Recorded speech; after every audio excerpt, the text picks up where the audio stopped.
মামার নাম কি যেন বলছিলেন? আমার নাম নুর আলম। নুর আলম ভাইয়া। হ্যাঁ ভাই। আচ্ছা, আপনি ধানমন্ডি লেকে এই যে কি আইটেম চা কফি বিক্রি করি।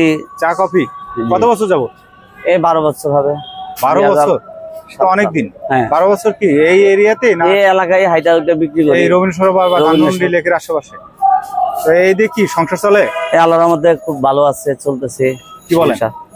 ভালো সত্যি চলে? হ্যাঁ আলহামদুলিল্লাহ ভালো। আমার না দাম বেশি? সবকিছু দাম বেশি হলো, মানুষ থেকে বোঝায় 2 টাকা বেশি নিচ্ছে। আগে বেরতাম 6 টাকা চা, এখন বেশি 10 টাকা। আচ্ছা, মূল্য বাড়াই দিচ্ছেন?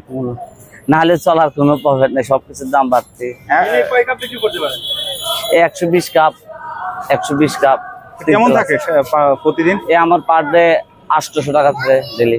800 মাসে কত? কোন মাসে খরচ করে 15-20 হাজার? 15-20 হাজার টাকা থাকে।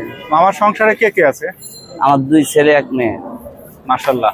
ছেলে মেয়ে কি পড়াশোনা করে? হ্যাঁ, বড় ছেলে লাইলে মাদ্রাসা হাফেজ, এবার কমপ্লিট হয়ে যাবে। বড় ছেলের বয়স 16। আর মেয়ের বয়স 3 বছর। ছোট ছেলের বয়স 9 বছর। মেয়ে কি স্কুলে দিচ্ছেন? স্কুলে আরো 1 বছর। এখন তো সময় হয়নি। আবার ছোট ছেলেটা স্কুলে করে দিচ্ছি। বুঝছি। আপনার কি এই চা বিক্রি ছাড়া আর কোনো ইনকাম সোর্স আছে? মানে অন্য করি এখানে আধা বেলা একটু জব করি দোকানে, পাশের দোকানে। আবার চাকরি করেন? এই মাত্র বলেন এটাই চলে, তো আলটিমেটলি মানে অবসর চাইলে চলে, এটা আলাদা। এটাই তো বললাম যে তাহলে তো এটাতে শুধু চলে না, মানে অন্য একটা জব করেন পার্ট টাইম। কিসের চাকরি? ওই দোকানে কাজ করি কাবাবের। এই যে এখানে কাবাব ঘর, কাবাবের পরেরটা লাস্ট মাদারটা। আচ্ছা, ওখানে কি কয়টা থেকে কয়টা ডিউটি? এখানে সকালে আসা 2-2.5 ঘন্টা কাজ করি, 10,000 টাকা। কেমন আসে? 10,000 টাকা দেয় প্রতি মাসে। মাশাআল্লাহ। এটা আর ওটা দিয়ে মোটামুটি ভাবে চলার। আর মামা, আপনার এই যে প্রতিদিন যে এখানে চা দেন, সিগারেট দেন, তো অনেক ধরনের তো অভিজ্ঞতা হয়। কোনো ভালো অভিজ্ঞতা বা খারাপ অভিজ্ঞতা আছে? যে এক্সপেরিয়েন্স যেটা বলি আছে, অভিজ্ঞতা আছে, মানে অন্য একটা আর একটা অন্য কিছু করব বিষয় বলেন, সমস্যা নেই। অন্য ভালো একটা ব্যবসা যে করলে ভালো হয়। হ্যাঁ, না আমি বললাম এই বিক্রি করে সারাদিন যে বিক্রি করেন, অনেক সময় তো অনেক মানুষ আছে যে সবাই তো আর এক না, সবাই তো এক না, বিহেভও একটু ভিন্ন ভিন্ন। তো এরকম কোনো তিক্ততা এক্সপেরিয়েন্স আছে? না না, সবাই খুব ভালো ব্যবহার করে। সবাই ভালো ব্যবহার করে, খারাপ ব্যবহার করেন। আমি রাত এক করে। আর আপনি তো খেটে খান, খারাপ ব্যবহার করার কোনো সুযোগ নাই।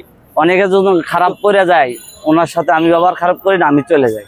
আপনি তো নিয়ে আপনি বসে থাকেন। এটা যথেষ্ট সম্মানীয় পেশা, কারণ আপনি তো আর কারো কাছে হাত পাচ্ছেন না। না, এটার উপরে কোনো আসলে সৎভাবে চলার আশা আছে।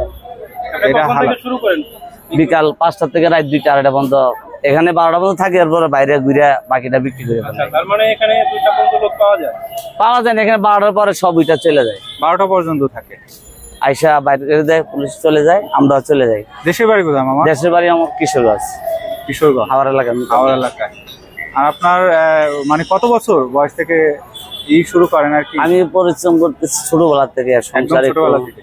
প্রায় 10 বছর থেকে আমি পরিশ্রম করতেছি। ঢাকায় চলে আসেন 10 বছর? না, কিছুদিন চিটাং ছিলাম 15 বছরের মতো। এখান থেকে ঢাকা আসেন কত সাল আনুমানিক?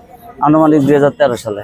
2013 সালে আইসা অন্য কিছু মাথা ঢুকাইতে পারলাম না, এটাই এই পেশাটাকে বেছে নিলাম। অন্য জায়গায় কাজে গেলে তো দেখতেছি হইতেছে না, কোনোদিন 500 কোনোদিন 1000 হইলে আমার সংসারের খরচটা মিট হয়ে যায়। আর এখন যে পরিমাণ জিনিস দ্রব্যমূল্যের খরচের সাথে বনতেছে না, ওই জব করাতে একটু চলে যেতেছে। পাশাপাশি পার্ট টাইম ওই কাবাবেরই করেন দেখে চলতেছে। হ্যাঁ, চলতেছে। তাই তো কথা, কারণ দ্রব্যমূল্যের যে উদ্যোগ। আমি 16 ঘন্টা কাজ করি। 16 ঘন্টা? তাহলে আপনি ঘুমান কখন?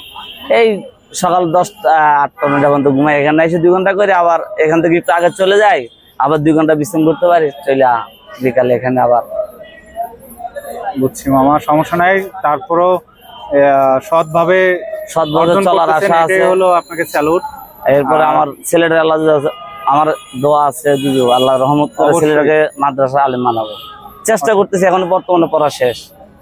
অবশ্যই মামা, দোয়া করবেন আমার ছেলেটার জন্য। মামা দোয়া রাখবেন, আমাদের জন্য দোয়া রাখবেন। আসসালামু আলাইকুম।